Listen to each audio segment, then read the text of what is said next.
ਪਿਆਰੇ ਵਿਦਿਆਰਥੀਓ, ਅੱਜ ਆਪਾਂ ਸ਼ੁਰੂ ਕਰਨ ਲੱਗੇ ਹਾਂ ਦੰਤ ਕਥਾਵਾਂ। ਤਾਂ ਦੰਤ ਕਥਾਵਾਂ ਕੀ ਹੁੰਦੀਆਂ ਨੇ? ਤਾਂ ਦੰਤ ਕਥਾਵਾਂ ਨੇ ਜਿਹੜੀਆਂ ਉਹ ਲੋਕ ਕਥਾਵਾਂ ਸਾਹਿਤ ਦਾ ਬਹੁਤ ਰੌਚਕ ਅਤੇ ਵਿਚਿੱਤਰ ਰੂਪ ਹੈ। ਤਾਂ ਪੰਜਾਬੀ ਲੋਕ ਸਾਹਿਤ ਦੇ ਵਿੱਚ ਦੰਤ ਕਥਾਵਾਂ ਦਾ ਬੜਾ ਖਜ਼ਾਨਾ ਹੈ। ਦੰਤ ਕਥਾ ਹੁੰਦੀ ਹੈ ਜਿਹੜੀ ਉਹ ਇਤਿਹਾਸ ਅਤੇ ਗਲਪ ਦਾ ਸੁਮੇਲ ਹੁੰਦੀ ਹੈ। ਤਾਂ ਦੰਤ ਕਥਾ ਦੀ ਕਹਾਣੀ ਦਾ ਆਧਾਰ ਹੈ ਜਿਹੜਾ ਉਹ ਕੋਈ ਨਾ ਕੋਈ ਇਤਿਹਾਸਕ ਤੱਥ ਹੁੰਦਾ।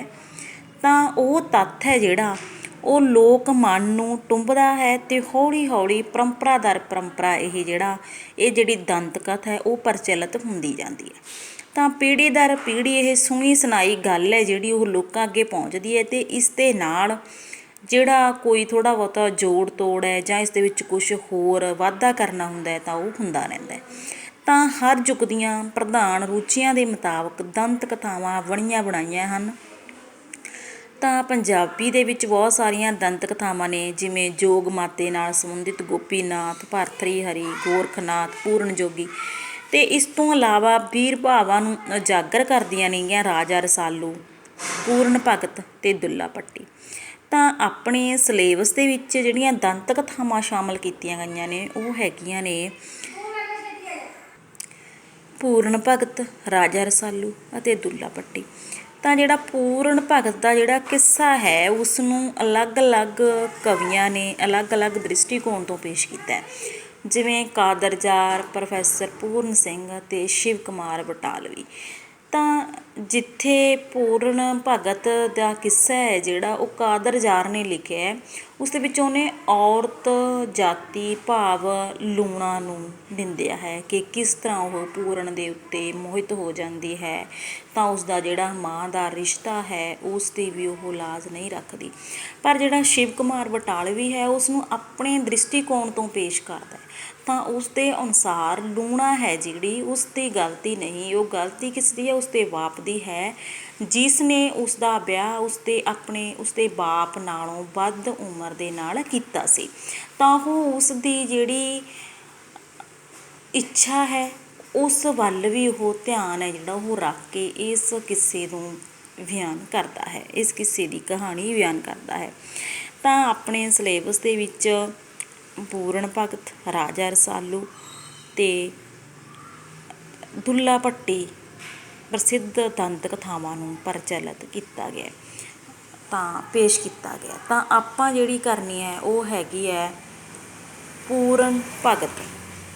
ਤਾਂ ਪੂਰਨ ਭਗਤ ਕੀ ਹੈ ਕਿ ਸਿਆਲਕੋਟ ਦਾ ਇੱਕ ਰਾਜਾ ਸੀ ਸਲਵਾਨ, ਉਸ ਦੀਆਂ 2 ਰਾਣੀਆਂ ਸੀ, ਇੱਛਰਾਂ ਅਤੇ ਦੂਜੀ ਦਾ ਨਾਂ ਸੀ ਲੂਣਾ। ਤਾਂ ਸਲਵਾਨ ਦੇ ਘਰ ਰਾਣੀ ਇੱਛਰਾਂ ਦੀ ਕੁੱਖੋਂ ਇੱਕ ਬਾਲਕ ਨੇ ਜਨਮ ਲਿਆ ਸੀ, ਤਾਂ ਉਸ ਦਾ ਨਾਂ ਪੂਰਨ ਭਗਤ ਰੱਖਿਆ ਗਿਆ ਸੀ। ਪਰ ਕੀ ਸੀ ਕਿ ਜੋਤਸ਼ੀਆਂ ਨੇ ਰਾਜਾ ਸਲਵਾਨ ਨੂੰ ਇਹ ਭਰਮ ਪਾਤਾ ਸੀ ਕਿ ਤੂੰ ਉਸਦਾ 12 ਵਰ੍ਹੇ ਮੂੰਹ ਜਿਹੜਾ ਉਹ ਨਹੀਂ ਦੇਖਣਾ, ਜਿਸ ਦੇ ਕਾਰਨ ਉਸਨੂੰ ਭੌਰੇ ਦੇ ਵਿੱਚ ਬੰਦ ਕਰ ਦਿੱਤਾ ਸੀ।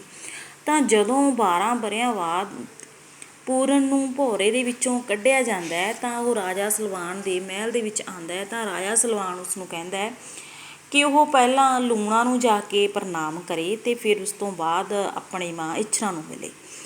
ਤਾਂ ਜਦੋਂ ਉਹ ਲੂਣਾ ਨੂੰ ਮਿਲਣ ਜਾਂਦਾ ਹੈ ਤਾਂ ਉਸ ਦੀ ਸੁੰਦਰਤਾ ਨੂੰ ਵੇਖ ਕੇ ਲੂਣਾ ਦੰਗ ਰਹਿ ਜਾਂਦੀ ਹੈ।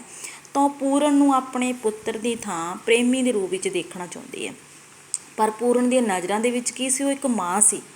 ਤਾਂ ਪੂਰਨ ਨਿਰਾਸ਼ ਹੋ ਕੇ ਜਦੋਂ ਕਾਹਲੀ ਕਾਹਲੀ ਲੂਣਾ ਦੇ ਮਹਿਲ ਵਿੱਚੋਂ ਨਿਕਲ ਆਇਆ ਤਾਂ ਲੂਣਾ ਨੂੰ ਇਸਦਾ ਬਹੁਤ ਗੁੱਸਾ ਆਇਆ ਅਤੇ ਪੂਰਨ ਨੇ ਉਸਦੀ ਇੱਛਾ ਨੂੰ ਠੁਕਰਾ ਦਿੱਤਾ।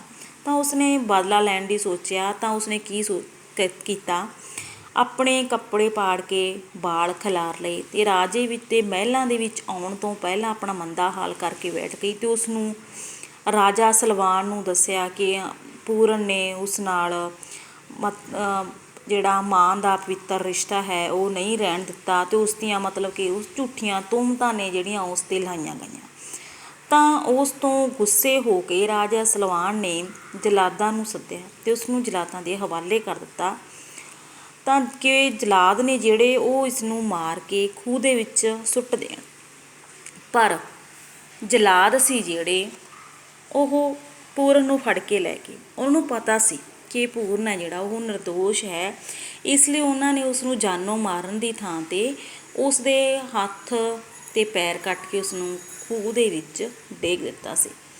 ਤਾਂ ਸਮਾਂ ਪਾ ਕੇ ਉਸ ਰਾਹੋਂ ਜੋਗੀ ਗੋਰਖਨਾਥ ਅਤੇ ਉਸ ਦੀਆਂ ਟੋਲੀਆਂ ਲੰਘ ਰਹੀਆਂ ਸੀ, ਤਾਂ ਉਹਨਾਂ ਨੇ ਉਸ ਸੁੰਨੇ ਖੂਹ ਦੇ ਵਿੱਚੋਂ ਜਦੋਂ ਹਾਏ ਹਾਏ ਦੀ ਆਵਾਜ਼ ਸੁਣੀ ਤਾਂ ਉਹਨਾਂ ਨੇ ਦੇਖਿਆ ਕਿ ਇਸ ਦੇ ਵਿੱਚ ਕੌਣ ਹੈ। ਜਦੋਂ ਉਹਨਾਂ ਨੇ ਦੇਖਿਆ ਕਿ ਉਹ ਗੋਰਖਨਾਥ ਦੇ ਪੁੱਛਣ 'ਤੇ ਪੂਰਨ ਨੇ ਆਪਣੀ ਸਾਰੀ ਹੱਡਬੀਤੀ ਸੁਣਾਈ, ਤਾਂ ਗੋਰਖਨਾਥ ਨੇ ਉਸ ਨੂੰ ਕਿਹਾ ਕਿ ਜੇ ਤੂੰ ਸੱਚਾ ਹੈ ਤਾਂ ਇਹ ਮੈਂ ਕੱਚੇ ਸੂਤਰ ਦਾ ਧਾਗਾ ਖੂਹ ਦੇ ਵਿੱਚ ਲਮਕਾ ਰਿਹਾ ਹਾਂ ਅਤੇ ਤੂੰ ਇਸ ਦੇ ਉੱਤੇ ਚੜ੍ਹ ਕੇ ਉੱਪਰ ਆ ਜਾ। ਪੂਰਨ ਨੇ ਉਵੇਂ ਹੀ ਕੀਤਾ, ਤਾਂ ਗੋਰਖਨਾਥ ਨੇ ਆਪਣੀ ਕਿਰਪਾ ਦੇ ਨਾਲ ਉਸ ਨੂੰ 9/9 ਕਰ ਦਿੱਤਾ ਅਤੇ ਉਸ ਨੂੰ ਆਪਣੇ ਡੇਰੇ ਦੇ ਵਿੱਚ ਲੈ ਗਿਆ।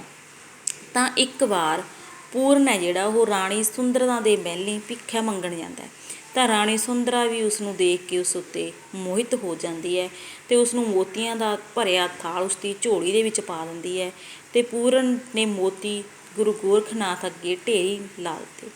ਤਾਂ ਗੁਰੂ ਗੋਰਖਨਾਥ ਨੇ ਪੂਰਨ ਨੂੰ ਕਿਹਾ ਕਿ ਮੋਤੀ ਉਹਨਾਂ ਦੇ ਕਿਸੇ ਕੰਮ ਨਹੀਂ, ਉਹਨਾਂ ਨੂੰ ਤਾਂ ਕੇਵਲ ਭੋਜਨ ਚਾਹੀਦਾ ਸੀ। ਤਾਂ ਪੂਰਨ ਮੋਤੀ ਲੈ ਕੇ ਵਾਪਸ ਸੁੰਦਰਾਂ ਦੇ ਮਹਿਲੀਂ ਜਾ ਪੁੱਜਾ, ਤਾਂ ਉੱਥੇ ਜਾ ਕੇ ਉਹ ਉਸ ਨੂੰ ਮੋਤੀਆਂ ਦੀ ਥਾਂ ਭੋਜਨ ਦੀ ਮੰਗ ਕਰਦਾ ਹੈ। ਤਾਂ ਸੁੰਦਰਾ ਖੂਬ ਪਕਵਾਨ ਬਣਾ ਕੇ ਗੋਰਖਨਾਥ ਦੇ ਅੱਗੇ ਭੇਂਟ ਕਰਦੀ ਹੈ। ਤਾਂ ਗੋਰਖਨਾਥ ਸੁੰਦਰਾ ਦੀ ਸ਼ਰਧਾ ਦੇਖ ਕੇ ਬਹੁਤ ਖੁਸ਼ ਹੁੰਦਾ ਹੈ। ਤਾਂ ਸੁੰਦਰਾ ਹੈ ਜਿਹੜੀ ਉਹ ਖੁਸ਼ੀ ਖੁਸ਼ੀ ਪੂਰਨ ਨੂੰ ਨਾਲ ਲੈ ਕੇ ਜਦੋਂ ਉਹ ਆ ਕੇ ਗੋਰਖਨਾਥ ਤੋਂ ਪੂਰਨ ਦੀ ਮੰਗ ਕਰਦੀ ਹੈ, ਤਾਂ ਪੂਰਨ ਜਿਹੜਾ ਉਹ ਗੋਰਖਨਾਥ ਜੀ ਨੇ ਉਹ ਸੁੰਦਰਾ ਨੂੰ ਦੇ ਦਿੰਦੇ ਨੇ। ਤਾਂ ਸੁੰਦਰਾ ਕੀ ਹੈ ਉਸ ਨੂੰ ਲੈ ਕੇ ਖੁਸ਼ੀ ਖੁਸ਼ੀ ਆਪਣੇ ਘਰ ਆਉਂਦੀ ਹੈ, ਪਰ ਪੂਰਨ ਨੂੰ ਸੁੰਦਰਤਾ ਦੇ ਮਹਿਲੇ ਕੋਈ ਖੁਸ਼ੀ ਨਹੀਂ ਸੀ ਮਿਲ ਰਹੀ। ਤਾਂ ਸੁੰਦਰਾ ਨੇ ਪੂਰਨ ਨੂੰ ਕਿਹਾ ਕਿ ਉਹ ਉਸ ਦੇ ਖੁਸ਼ ਰਹਿਣ 'ਤੇ ਹੀ ਖੁਸ਼ ਹੋ ਸਕੇਗੀ। ਪੂਰਨ ਨੇ ਸਾਰੇ ਅਡੰਬਰਾਂ ਤੋਂ ਮੁਕਤ ਰਹਿਣ 'ਤੇ ਆਪਣੀ ਇੱਛਾ ਸੁੰਦਰਾ ਨੂੰ ਦੱਸੀ। ਸੁੰਦਰਤਾ ਨੇ ਕੋਈ ਉਜ਼ਰ ਨਾ ਕੀਤਾ। ਪੂਰਨ ਮੁੜ ਗੁਰੂ ਗੋਰਖ ਕੋਲ ਆ ਗਿਆ। ਲੰਮਾ ਸਮਾਂ ਬੀਤਣ ਮਗਰੋਂ ਇੱਕ ਵਾਰ ਪੂਰਨ ਜੋਗੀ, ਜੋ ਇੱਕ ਭਗਤ ਦੇ ਤੌਰ 'ਤੇ ਪ੍ਰਸਿੱਧ ਹੋ ਚੁੱਕਾ ਸੀ, ਉਹ ਸਿਆਲਕੋਟ ਗਿਆ। ਤਾਂ ਜਿੱਥੇ ਆਉਣ ਨਾਲ ਰਾਜੇ ਦਾ ਸੁੱਕਾ ਬਾਗ ਹਰਾ ਹੋ ਗਿਆ ਅਤੇ ਰਾਣੀ ਇੱਛਰਾਂ ਆਪਣੇ ਪੁੱਤਰ ਦੇ ਵਿਯੋਗ ਦੇ ਵਿੱਚ ਰੋ ਰੋ ਕੇ ਅੰਨ੍ਹੀ ਹੋ ਗਈ। ਤਾਂ ਪੂਰਨ ਭਗਤ ਦੇ ਦਰਸ਼ਨਾਂ ਲਈ ਆਈ, ਤਾਂ ਪੂਰਨ ਦੇ ਬੋਲ ਸੁਣ ਕੇ ਉਸ ਨੂੰ ਪਛਾਣ ਲਿਆ ਅਤੇ ਉਸ ਦੀਆਂ ਅੱਖਾਂ ਠੀਕ ਹੋ ਗਈਆਂ। ਅਤੇ ਉੱਧਰ ਔਲਾਦ ਨਾ ਹੋਣ ਕਰਕੇ ਲੂਣਾ ਵੀ ਰਾਜੇ ਸਲਵਾਨ ਨੂੰ ਲੈ ਕੇ ਪੂਰਨ ਕੋਲ ਆਈ। ਤਾਂ ਪੂਰਨ ਭਗਤ ਨੇ ਕਿਹਾ ਕਿ ਰਾਜਾ ਸਲਵਾਨ ਇੱਕ ਪੁੱਤਰ ਪਹਿਲਾਂ ਸੀ, ਹੁਣ ਉਹ ਦੁਬਾਰਾ ਪੁੱਤਰ ਮੰਗਣ ਕਿਉਂ ਆਏ ਨੇ। ਹੁਣ ਲੂਣਾ ਨੇ ਆਪਣਾ ਸਾਰਾ ਦੋਸ਼ ਕਬੂਲ ਕਰ ਲਿਆ ਸੀ ਅਤੇ ਪਛਤਾਵੇ ਦਾ ਪ੍ਰਗਟਾਵਾ ਕੀਤਾ। ਪੂਰਨ ਨੇ ਲੂਣਾ ਨੂੰ ਚੌਲਾਂ ਦਾ ਇੱਕ ਦਾਣਾ ਖਾਣ ਲਈ ਦਿੱਤਾ ਅਤੇ ਅਸ਼ੀਰਵਾਦ ਦਿੱਤਾ ਕਿ ਉਹਨਾਂ ਦੇ ਘਰ ਇੱਕ ਮਹਾਂਬਲੀ ਪੁੱਤਰ ਪੈਦਾ ਹੋਵੇਗਾ। ਪੂਰਨ ਭਗਤ ਦੇ ਇਸ ਵਰ ਸਦਕਾ ਲੂਣਾ ਦੀ ਕੁੱਖੋਂ ਪੁੱਤਰ ਨੇ ਜਨਮ ਲਿਆ, ਜੋ ਪਿੱਛੋਂ ਰਾਜਾ ਰਸਾਲੂ ਦੇ ਨਾਂ ਨਾਲ ਪ੍ਰਸਿੱਧ ਹੋਇਆ। ਤਾਂ ਇਸ ਸਮੇਂ ਪੂਰਨ ਭਗਤ ਨੇ ਰਾਜਾ ਸਲਵਾਨ ਨੂੰ ਆਪਣੇ ਬਾਰੇ ਦੱਸ ਦਿੱਤਾ। ਤਾਂ ਰਾਜਾ ਸਲਵਾਨ ਨੇ ਪੂਰਨ ਨੂੰ ਆਪਣਾ ਰਾਜ ਸੰਭਾਲਣ ਲਈ ਕਿਹਾ, ਪਰ ਉਸਨੇ ਨਿਮਰਤਾ ਨਾਲ ਕਿਹਾ ਕਿ ਉਸ ਨੂੰ ਹੁਣ ਇਹਨਾਂ ਚੀਜ਼ਾਂ ਦੇ ਨਾਲ ਕੋਈ ਪਿਆਰ ਨਹੀਂ ਹੈ। ਅਤੇ ਕੁਝ ਦਿਨਾਂ ਬਾਅਦ ਉੱਥੇ ਰਹਿ ਕੇ ਉਹ ਦੁਬਾਰਾ ਆਪਣੇ ਗੁਰੂ ਗੋਰਖਨਾਥ ਕੋਲੇ ਚਲਾ ਗਿਆ। ਅਤੇ ਉਹੀ ਉਸ ਪੂਰਨ ਭਗਤ ਦੇ ਬਲੀਦਾਨ ਤੋਂ ਹੀ ਪੈਦਾ ਹੋਇਆ ਰਾਜੇ ਸਲਵਾਨ ਦੇ ਘਰ ਪੁੱਤਰ ਰਾਜਾ ਰਸਾਲੂ ਹੈ, ਜਿਸ ਦੀ ਦੰਤ ਕਥਾ ਆਪਾਂ ਅਗਲੇ ਲੈਕਚਰ ਦੇ ਵਿੱਚ ਪੜ੍ਹਾਂਗੇ। ਤਾਂ ਅੱਜ ਇਹ ਸੀਗੀ ਪੂਰਨ ਭਗਤ ਦੀ ਜਿਹੜੀ ਦੰਤ ਕਥਾ। Thank you.